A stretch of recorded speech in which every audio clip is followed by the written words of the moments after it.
In sport, top sports people know so much about their game.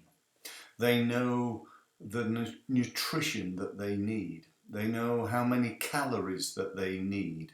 They know what type of food to eat. They know what training they should be doing. They know their strengths, their weaknesses in their game.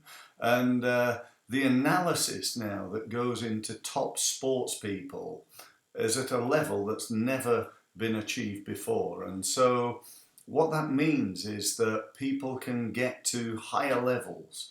You take a sport like, I don't know, tennis and Roger Federer or Rafael Nadal, they'll be able to tell you what percentage of errors come from their game.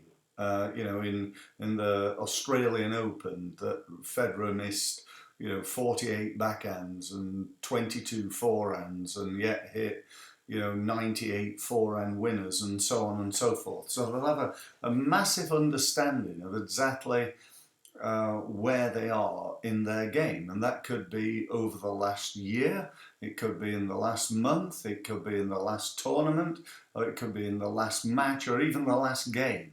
They'll have that sort of level of analysis. Now, you say to yourself, well, that's all very well, Steve, knowing how many forehands Roger Federer hits into the net and how many winners he hits. But the question is really not does he know that, but what is he going to do about it? What's he going to do as a result of it? So in other words, this analysis, this information that Roger and, top football clubs and top everything in all sports do is they know where they are. They know the information that they've got, and they work on getting the best out of their game as a result. Now, my name is Steve Mills, and I spent the first part of my life in my early 20s being a top international sportsman. Now, this sort of information wasn't available back then. This is, quite a long time ago, shall we say. But in marketing now and in business, this information is available. When I retired from table tennis at, I think, in my late 20s, there wasn't that information really. It was about, sending out Yellow Pages adverts and advertising in newspapers and sticking letters and leaflets through doors. I say that slightly tongue-in-cheek because there's a little bit more to it than that, but nowhere near the level of where marketing is today, and nowhere near the level of analysis that we've got today. There's huge opportunities should you wish to embrace them.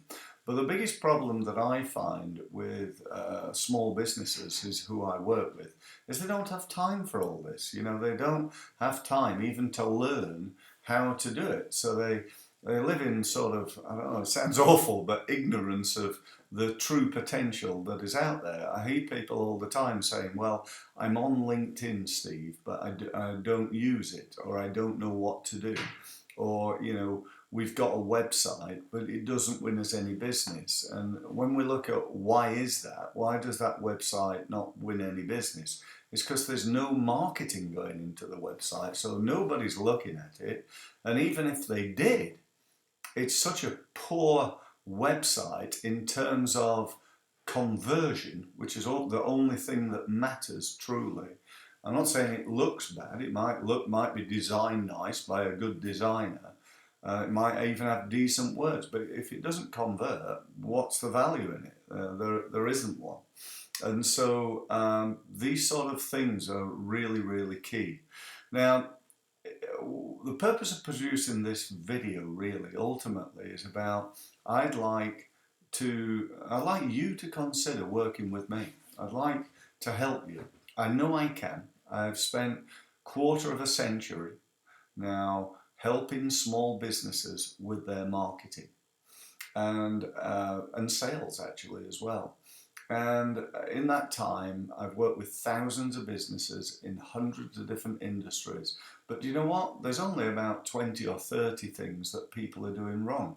And the truth of the matter is that it's often not that you're doing the wrong marketing. It's that you're doing the right marketing, but in the wrong way. So, you're on LinkedIn, but you don't do very much. That's right marketing, great idea, LinkedIn. But if you're not doing very much, you're not going to get very much rewards. You're doing email marketing, and you send out a quarterly newsletter.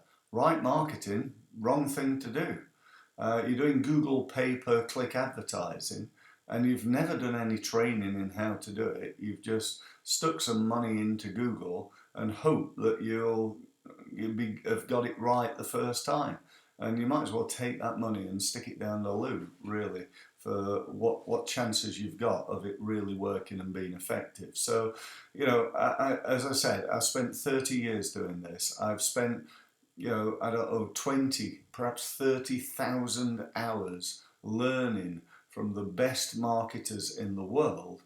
And now I try to deliver that level of knowledge into my small business clients. I'm really at the cutting edge, and I know I can help you. So the problem being that you don't know that, and I appreciate that. So what I'd like to do is really offer you a couple of alternatives. One, I'd like to ask you to attend my next online training, which is every Thursday. It's at 12:30. To sign up for that, which is free, it's no cost. Just take an hour of your time to basically analyse if you think you can work with me and if you think I can help you.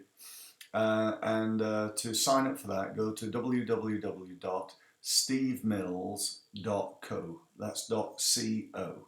So you could sign up for that. The alternative is to just go for it and book a one-to-one with me. And again, go to my website, click on the results meeting page. So again, it's stevemills.co. Then click on the results meeting page, and that gives you access to my diary. And so you can have a look at my diary, find a time that's good for you, and then you can book either a telephone meeting, an online meeting, or you can come and meet me in my office in Portsmouth. So either way is great. Just say thank you ever so much for your time in watching this video, and look forward to speaking to you soon. Thanks very much.